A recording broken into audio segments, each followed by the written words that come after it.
구약성경 798페이지 욥기 37장 14절로 24절 말씀을 합독하시겠습니다. 시작. 욥이여, 이것을 듣고 가만히 서서 하나님의 오묘한 일을 깨달으라.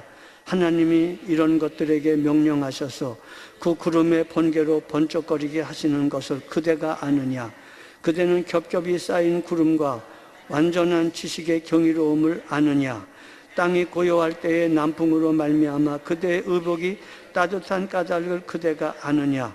그대는 그를 도와 구름장들을 두들겨 넓게 만들어 녹여 부어 만든 거울같이 단단하게 할 수 있겠느냐? 우리가 그에게 할 말을 그대는 우리에게 가르치라. 우리는 아둔하여 아뢰지 못하겠노라. 내가 말하고 싶은 것을 어찌 그에게 구할 수 있으랴? 삼켜지기를 바랄 자가 어디 있으랴? 그런즉 바람이 불어 하늘이 말끔하게 되었을 때 그 밝은 빛을 아무도 볼 수 없느니라. 북쪽에서는 황금 같은 빛이 나오고 하나님께는 두려운 위험이 있느니라. 전능자를 우리가 찾을 수 없나니 그는 권능이 지극히 크사 정의나 무한한 공의를 굽히지 아니하심이니라. 그러므로 사람들은 그를 경외하고 그는 스스로 지혜롭다 하는 모든 자를 무시하시느니라. 아멘. 조금 난해한 해석이 번역이 있어서 새 번역으로 본문을 다시 읽어드리겠습니다. 잘 들으시기 바랍니다. 욥 어른은 이 말을 귀담아 들으십시오. 정신을 가다듬어서 하나님이 하시는 신기한 일들을 곰곰이 생각해 보십시오. 하나님이 어떻게 명하시는지, 그 구름 속에서 어떻게 번갯불이 번쩍이게 하시는지를 아십니까? 구름이 어떻게 하늘에 떠 있는지를 아십니까? 하나님이 놀라운 솜씨를 알기라도 하십니까? 모르실 것입니다. 뜨거운 남풍이 땅을 말릴 때에 그 더위 때문에 고통스러워 하신 것이 고작일 것입니다. 어른께서 하나님을 도와서 하늘을 펴실 수 있습니까? 하늘을 번쩍이는 놋거울처럼 만들 수 있습니까? 어디 한번 말씀해 보십시오. 하나님께 뭐라고 말씀을 드려야 할지를 우리에게 가르쳐 주십시오. 우리는 무지몽매하여 하나님께 드릴 말씀이 없습니다. 내가 하고 싶은 말이라고 하여 다 할 수 있겠습니까? 어찌하여 하나님께 나를 멸하실 기회를 드린단 말입니까? 이제 하늘에서 빛나는 빛이 눈부십니다. 쳐다볼 수 없을 만큼 밝습니다. 바람이 불어서 하늘이 맑아졌습니다. 북쪽에는 금빛 찬란한 빛이 보이고 하나님의 위엄찬 영광이 우리를 두렵게 합니다. 하나님의 권능이 가장 크시니 우리가 전능하신 그분께 가까이 나아갈 수 없습니다. 사람을 대하실 때에 의롭게 대하시고 정의롭게 대하여 주십니다. 그러므로 사람이 하나님을 경외해야 하는 것은 당연합니다. 하나님은 스스로 지혜롭다고 하는 사람을 무시하십니다.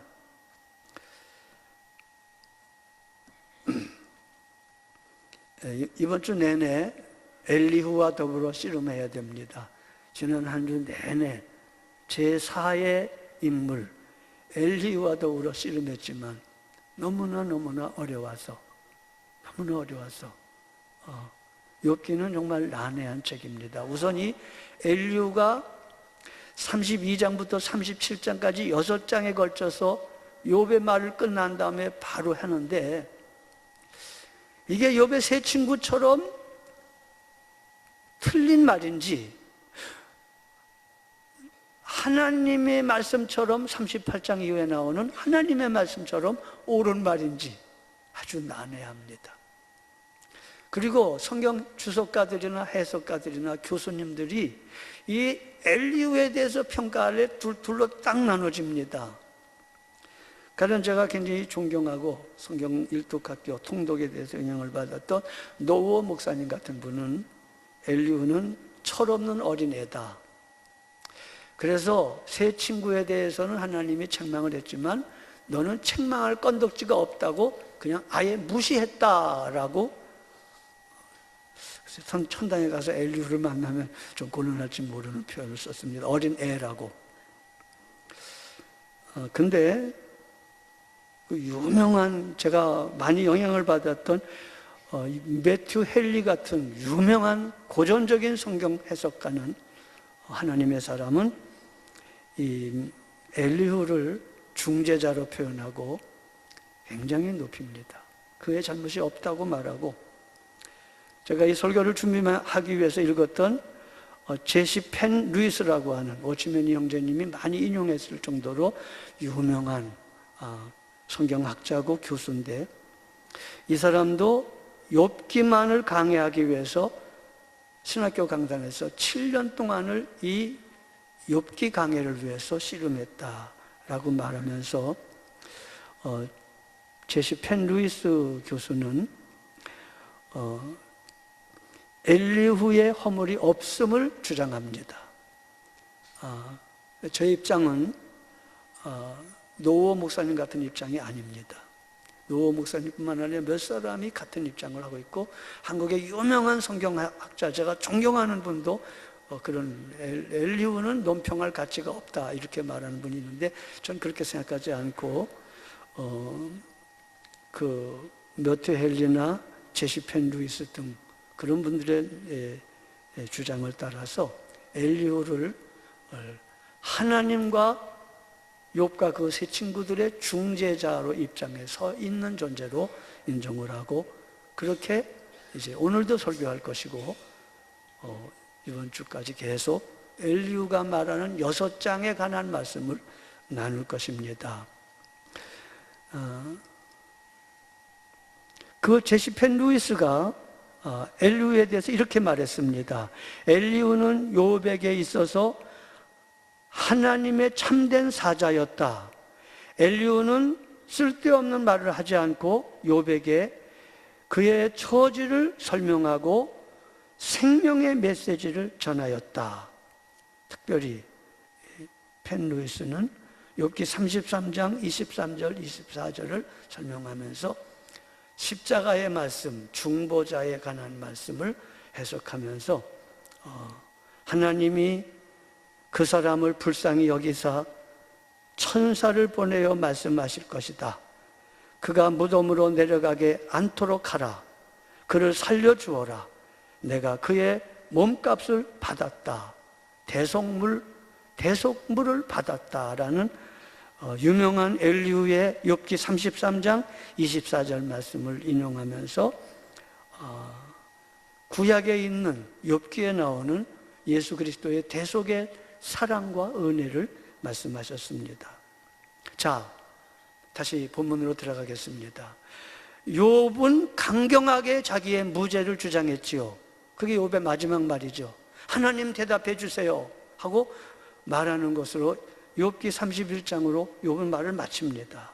그의 친구들은 이제 할 말을 잊고 대답할 말을 못 찾아서 침묵하게 됩니다. 그러니까 욥이 무죄를 주장하고 친구들이 대답하지 못하는 상황에서 기다리고 참고 듣고 있었던 엘리후라는 제4의 젊은이가 화를 내며 욥도 꾸짖고 욥의 세 친구도 꾸짖습니다. 32장부터인데 32장 2절에 보면 이렇게 되어 있습니다.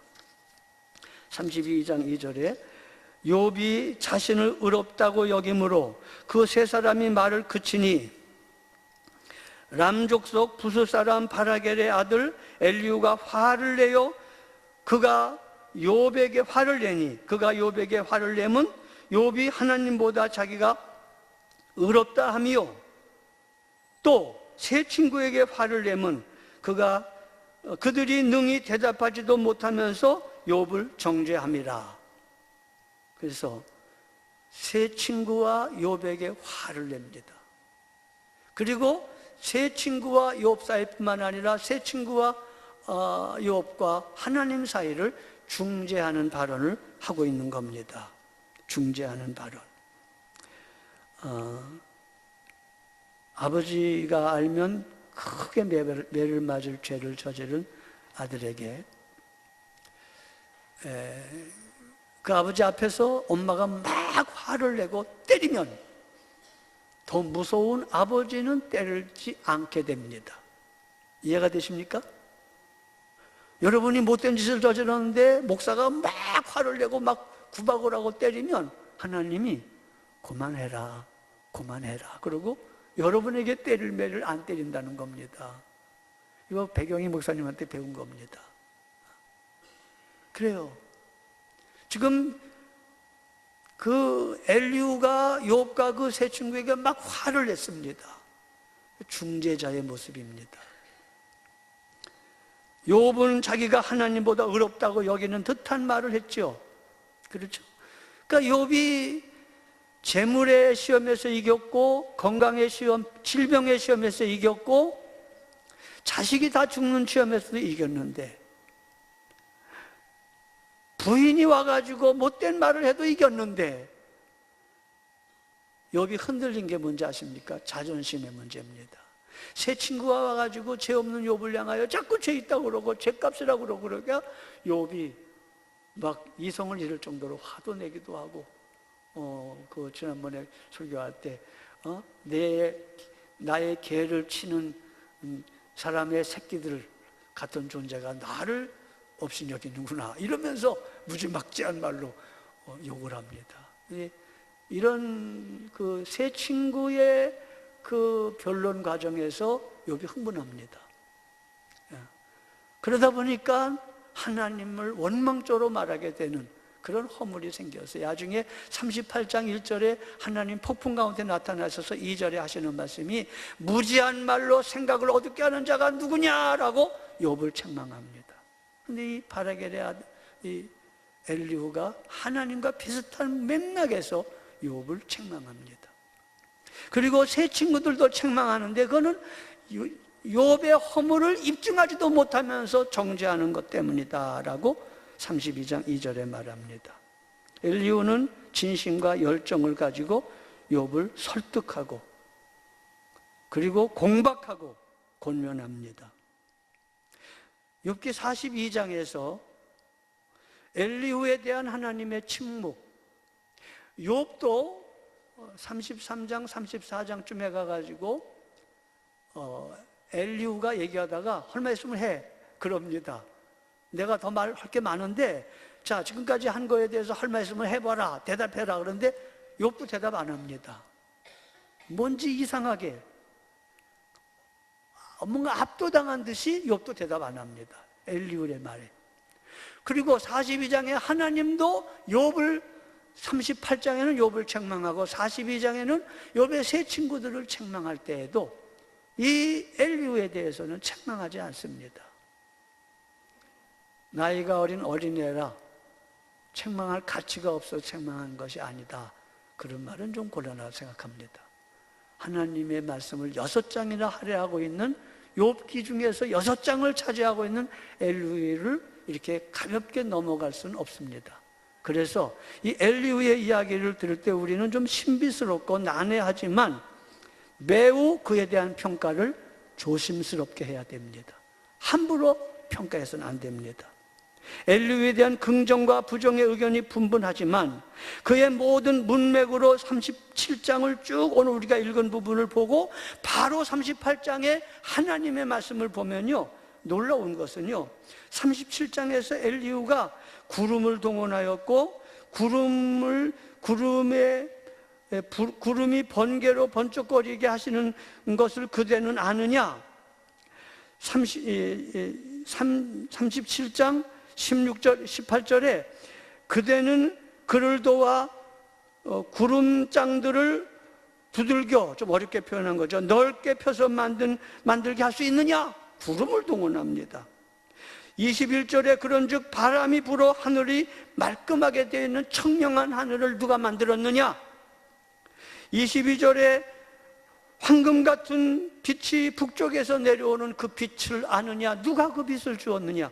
이렇게 구름이나 바람이나 빛을 동원하여 하나님의 영광스럽고 어미하심을 설명하는 엘리후의 말과 바로 연결해서 38장에서 연결되는 말씀을 보면 계속 하나님도 구름을 말씀하시고 빛을 말씀하시고, 그래서 엘리후의 그 말과 이렇게 받아서 말하는 것 같은 투의 하나님의 말씀을 보면 엘리후가 범상한 인물이 아님을 엿볼 수 있고, 함부로 엘리후를 비판하거나 평가하기 조심스러운 것을 볼 수 있습니다.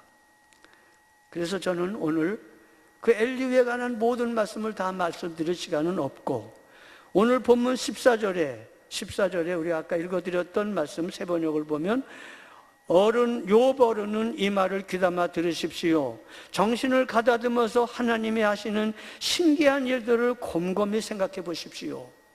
하나님이 하시는 신기한 일들, 개역 개정판에는 하나님이 오묘한 일들, 이 하나님의 오묘하심, 하나님이 행하신 일들이 오묘하고 하나님이 오묘하십니다. 그 부분을 집중해서 말씀드리겠습니다. 엘리후는 지금 하나님의 오묘하심과 신비로우심과 크고 놀라우심을 들어서 그 모든 자연현상을 다 동원하며 그것을 네가 아느냐? 그것을 네가 설명할 수 있느냐? 하나님이 천지를 만드시고 구름을 펴실 때 네가 도와주었느냐? 네가 이걸 할 수 있느냐라는 38장 이후에 하나님이 직접 말씀하신 내용과 유사한 내용으로 계속 말합니다. 그 중에서 하나님의 오묘하심을 깨달으라고 말합니다. 하나님의 오묘하심은 욥기 1장에 나오는 두 번째 장면입니다. 그걸 깨달으라는 겁니다, 여러분. 여러분, 욥기를 전체를 파악하기 위해서 전제가 되는 걸 말씀드렸잖아요. 욥이 아주 무죄하여 죄 없는 존재가 아닙니다. 이런 죄가 있습니다. 그러나 하나님의 징계를 받을 만한 허물은 없습니다. 오랜 연단 속에서 하나님 보시기에 정직하고 순결하고 하나님을 경외하며 악에서 떠난 자가 된 것입니다. 그것이 욥기의 전제입니다. 그러므로 욥이 그런 고난과 그런 고통을 당할 만한 죄의 값으로 당할 만한 일은 전혀 없습니다. 그게 첫 번째로 욥기의 전제고, 두 번째는 그것은 하나님이 욥에 대한 결말을 앞에 둔 과정이라는 겁니다. 세 친구는 그걸 결말로 여겨서 욥을 공격했지만 하나님은 그 마지막 결말, 하나님이 나타나시고 하나님의 결말의 자리에서 욥을 복주시고 회복하시고 은혜를 베푸십니다. 그래서 욥기는 그 모든 과정이 결말이 아니고 과정이다라는 사실을 꼭 기억하셔야 됩니다. 여러분과 제가 당하는 고난도 마찬가지입니다. 다른 사람의 문제도 마찬가지입니다. 세 번째 전제는 두 번째 장면을 찾아야 됩니다. 하나님을 찾아야 됩니다. 하나님의 보호자에서 일어난 원인이 무엇인지를 여러분과 저의 삶의 현실 속에서 찾아내는 것입니다. 이것입니다. 이게 하나님을 갈망하고 하나님을 찾아내는 것. 엘리후는 지금 하나님을 말하고 있습니다.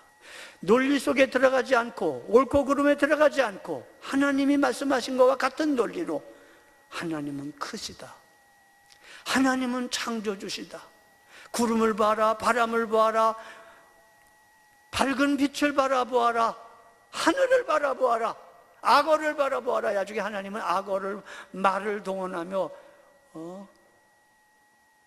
오묘한 말씀하셨죠.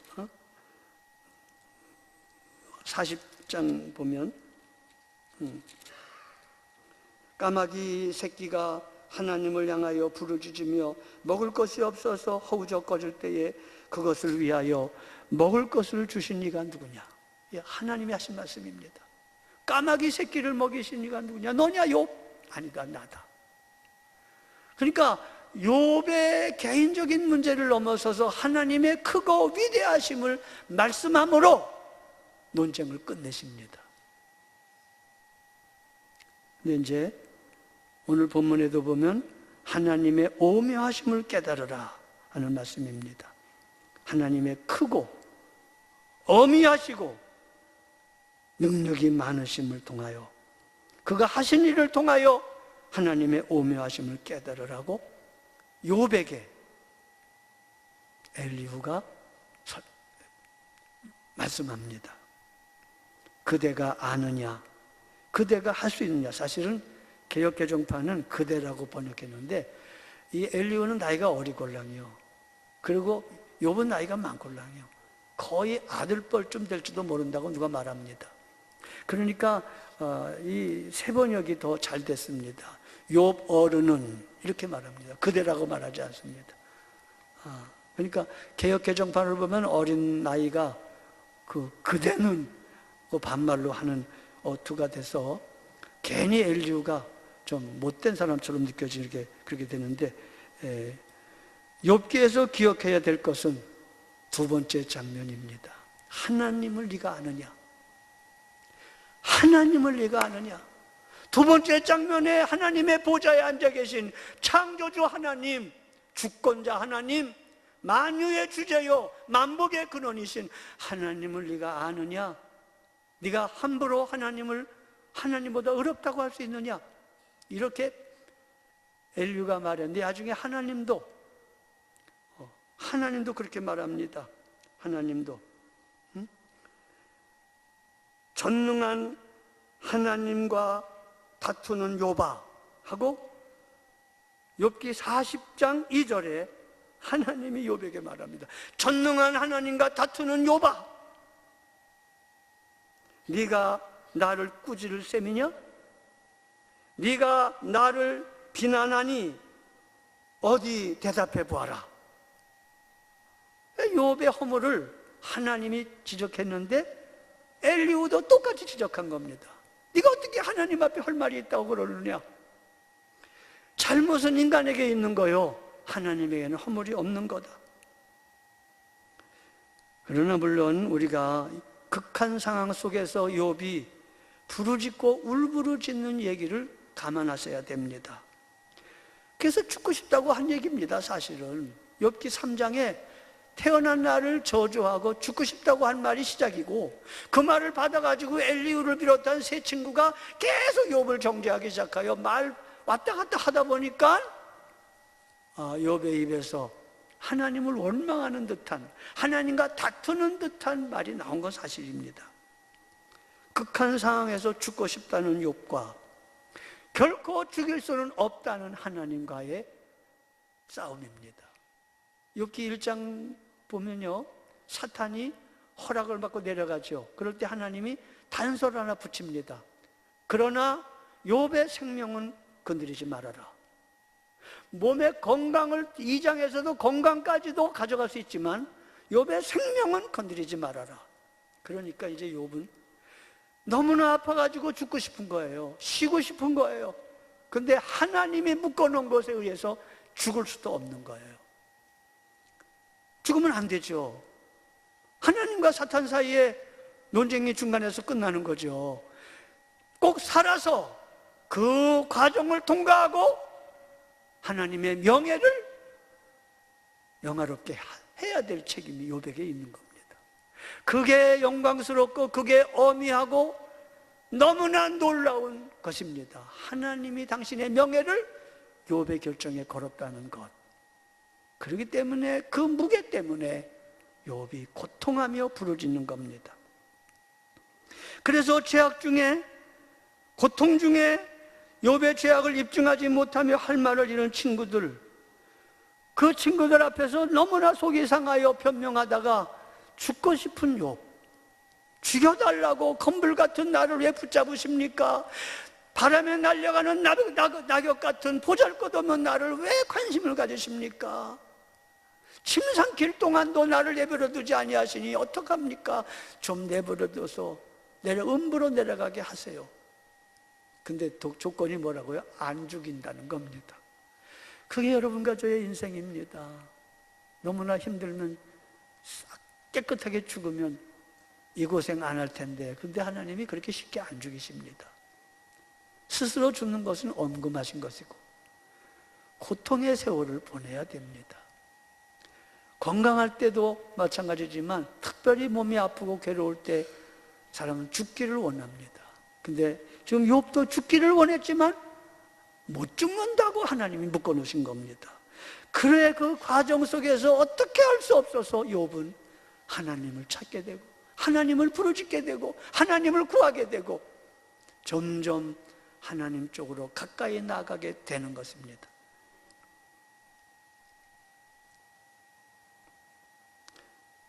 엘리후는 욥에게 창조주의 영광과 지혜와 능력을 열거하며 욥을 공박합니다. 창조주의 지혜, 그리고 그 말씀은 거듭 말씀드리거니와 38장 이후에 하나님의 말씀과 연속선상에 있는 것 같습니다. 그 말은 하나님은 놀라우신 분이다라는 겁니다. 하나님은 오묘하신 분이다라는 것입니다. 잘못은 인간에게 있지 하나님에게 있지 않다라는 겁니다. 그렇습니다. 하나님의 창조주의 능력도 오묘하고, 제가 오늘 말씀드리고 싶은 것은 이것이 아니라 하나님의 창조주의 권세와 능력도 오묘하지만 하나님은 경직된 분이 아니고 융통성이 없는 분도 아니고 아버지 되신 하나님, 우리를 사랑하시는 하나님, 그 하나님으로 융통성도 있고 너그러우신 분이라는 겁니다. 그게 욥기에 나오는 복음입니다. 인가율에 묶여있는 인가율이 전부인 하나님이 아니다. 만약에 심은 대로 거두는 인가율로 말하면 여러분과 제가 한 사람도 여기 앉아있을 수 없습니다. 아니, 제가 이 자리에 설 수 없습니다. 저나 여러분이나 원인 심은 대로 거두는 걸로 그 법칙으로 대입하면 아무도 지옥의 형벌을 모면받을 수 없었습니다. 인과일이 전부인 하나님이 아니라 그걸 넘어서서 사랑으로 넘어서는 분입니다. 정의가 중요하지만 사랑으로 정의를 감싸는 분이 하나님의 사랑입니다. 누가복음 15장 17절에 누가복음 15장 17절에 탕자의 이야기가 나오죠. 탕자가 아는 아버지, 쥐염 열매도 먹지 못하자 탕자가 살궁리를 합니다. 어떻게 하면 생존할 것인가? 쥐염 열매를 먹을 때는 아버지 생각 안 했습니다. 앞으로 뭐가 먹을 게 계속 있었어도 생각 안 했을 겁니다. 근데 쥐염 열매조차 먹지 못하는 극한 상황에서 탕자는 아버지와 아버지 집을 생각하며 이렇게 말합니다. 내 아버지 집에는 양식이 풍족한 품꾼이 얼마나 많은가. 살려면 어쩔 수 없이 가야 되겠다. 내가 지긋지긋하다고 생각해서 떠났지만 살려면 먹기 위해서라도 가야 되겠다. 내가 아버지 앞에 가가지고 아버지의 아들이라 일컬음을 감당하지 못하겠나이다. 품꾼의 하나로 여기셔서 먹여만 주세요. 그래야지. 지금 탕자는 어렵게 거기까지 생각해낸 겁니다. 탕자가 생각하는 아버지와 아버지가 생각하는 둘째 아들은 아주 다릅니다. 탕자는 아버지가 겨우 자기를 받아주어서 먹을 것이라도 주는 정도의 아버지로 알았습니다. 만약에 아버지가 못된 놈 나가 그러면 빌고 붙잡아야지. 먹여만 주세요. 살게만 해주세요. 그러면 들어주겠지 하는 정도의 아버지로 탕자는 아버지를 생각했습니다. 탕자가 올 때에 멀리 있을 때에 아버지는 쫓아나옵니다.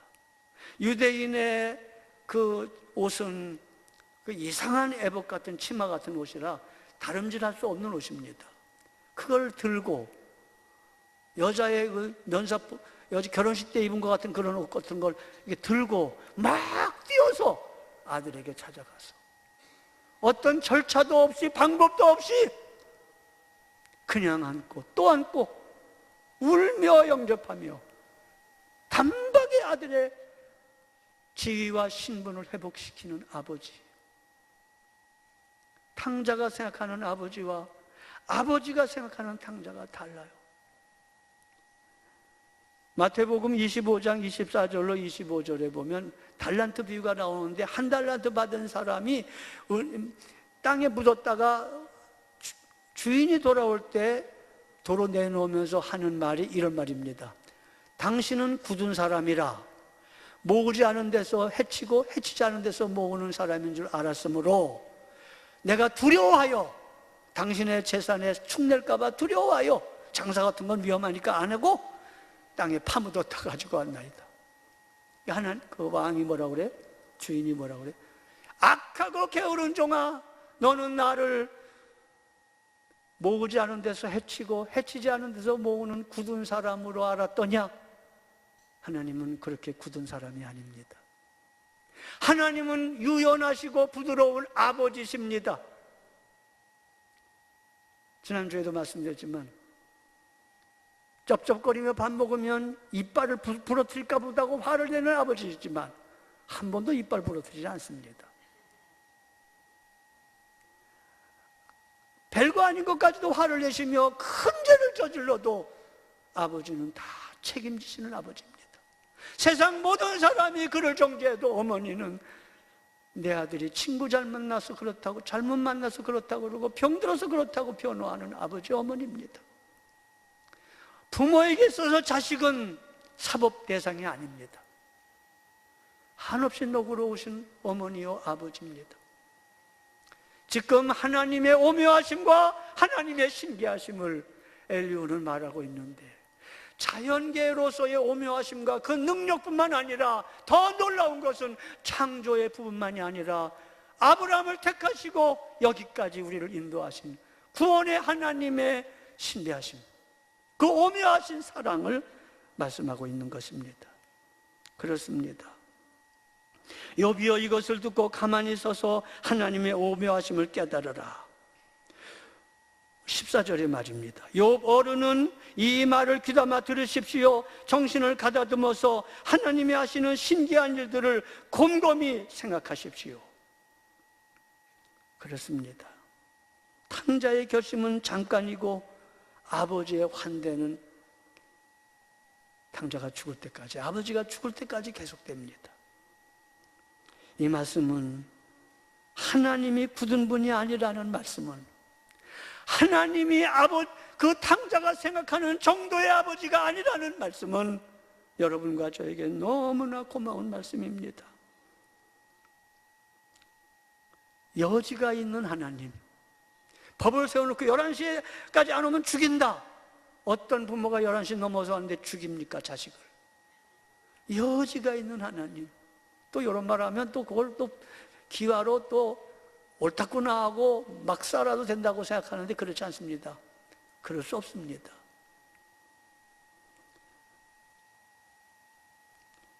우리의 회개와 돌이킴과 때로는 말로만 회개하는데도 속아주시는 하나님, 회복시키시고 용서하시고 사랑으로 격려하시며 당신의 사랑으로 공법을 쌓아놓으시는 하나님,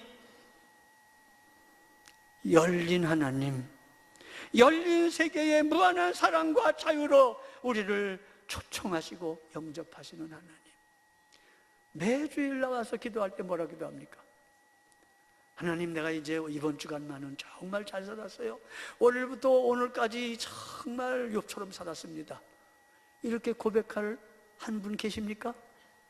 단 하루도 주일날 나올 때마다 주여, 내가 세상에서 넘어진 모습으로 살았습니다. 넘어지고 자빠지고 말과 행동으로 죄짓다가 살았습니다. 어떡합니까 주님, 불쌍히 여겨주세요. 다시는 안 그러겠습니까? 다시는 또 그럴 걸 알면서도 하나님은 속아주시고 용서해 주시고 그래야 하고 안아주시는 하나님, 바로 그 하나님이에요. 아멘. 그 하나님이에요. 일부러 그러는 말 아닙니다.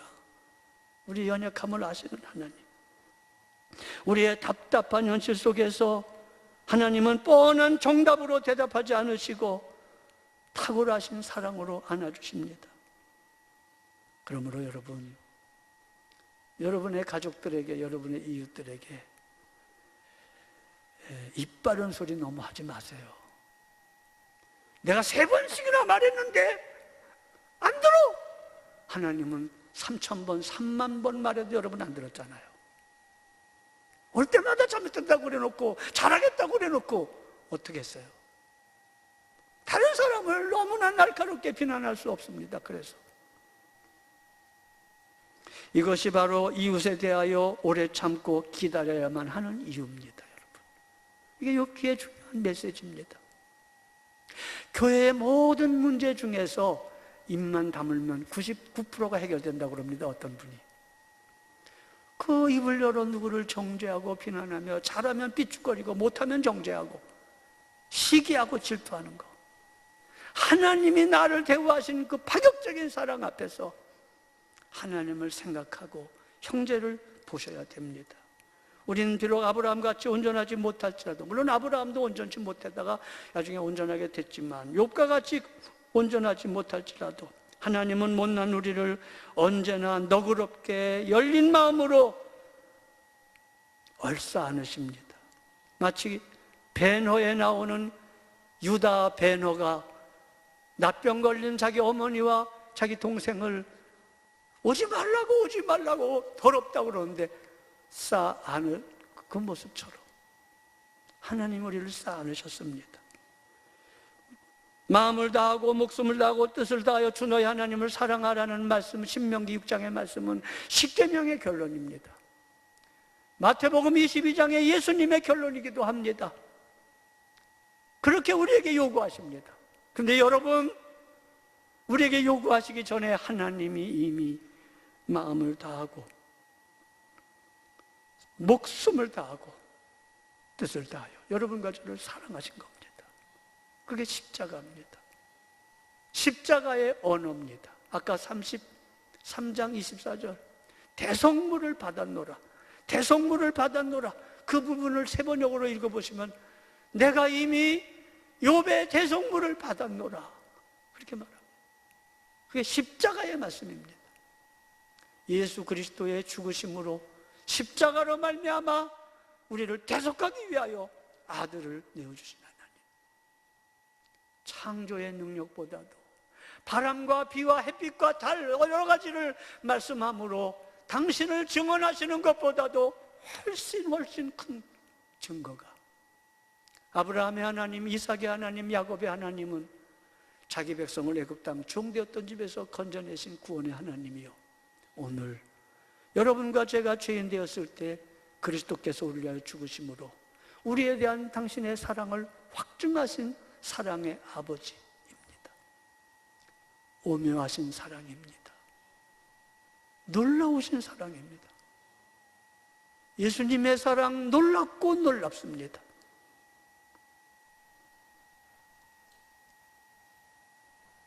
하나님은 언제나 우리 편입니다. 아버지라서 우리 편입니다. 그게 욥기입니다. 너희가 나를 가리켜 말한 것이 내 종 욥의 말같이 옳지 못함이라고, 하나님은 욥의 세 친구를 책망할 때에 뭘 기준으로 책망하냐 하면 나를 가리켜 말한 것, 하나님 어떻게 알고 있느냐에 대한 얘기입니다. 그렇습니다. 하나님이 하시는 신기한 일을 곰곰이 생각해 보십시오. 14절을 말하고 있습니다. 하나님은 사랑의 아버지입니다. 그 사랑을 로마서 8장에는 이렇게 설명하고 있습니다. 그 사랑은 우리를 위해서 독생자를 보내신 사랑이며 끊을 수 없는 사랑이라고 로마서 8장 31절로 39절에 말씀하고 있습니다. 그리스도 예수는 죽으셨지만 우리 오히려 살아나셔서 하나님의 오른쪽에 계십니다. 우리를 위하여 대신 간구하여 주십니다. 의롭다 하신 이는 하나님이신데 누가 감히 그들을 정죄하겠습니까? 누가 우리를 그리스도의 사랑에서 끊을 수 있겠습니까? 환난입니까? 공고입니까? 박해입니까? 굶주림입니까? 헐벗음입니까? 위협입니까? 칼입니까? 성경에 기록한 바 종일 주님을 위하여 죽임을 당합니다. 우리는 도살할 양같이 여김을 받았습니다. 한 것과 같습니다. 그러나 우리는 이 모든 일에서 우리를 사랑하여 주신 그분을 힘입어서 이기고도 남습니다. 나는 확신합니다. 죽음도 삶도 천사들도 권세자들도 현재일도 장래일도 능력도 높음도 깊음도 그 밖에 어떤 피조물도 우리를 우리 주 그리스도 예수 안에 있는 하나님의 신기한 사랑, 오묘한 사랑에서 끊을 수 없습니다. 하나님은 그 능력에서 뿐만 아니라 십자가에서 너무너무나 오묘한 사랑으로 우리를 사랑하심을 나타내셨습니다. 일어나시겠습니다. 기도하시겠습니다. 고마우신 아버지 하나님, 하나님의 창조와 하나님의 만물을 다스리는 것이 오묘하고 신기합니다. 그러나 그보다 더 오묘한 것은 우리가 아직 죄인 되었을 때 그리스도께서 우리를 위하여 죽게 하심으로, 하나님이 죽으심으로 마음을 다하고 뜻을 다하고 힘을 다하고 생명을 다하여 우리를 사랑하신 한량없는 사랑입니다. 이 사랑 받은 자처럼 감사하며 살게 하시고 기뻐하며 살게 하시며 사랑하며 용서하며 순종하며 사는 저희들 되게 하옵소서. 우리 구주 예수 그리스도의 대속하신 은혜와 하나님 아버지의 사랑하심과 주 성령님의 교통하심이 모두에게 함께 하시기를 축원하옵나이다. 아멘.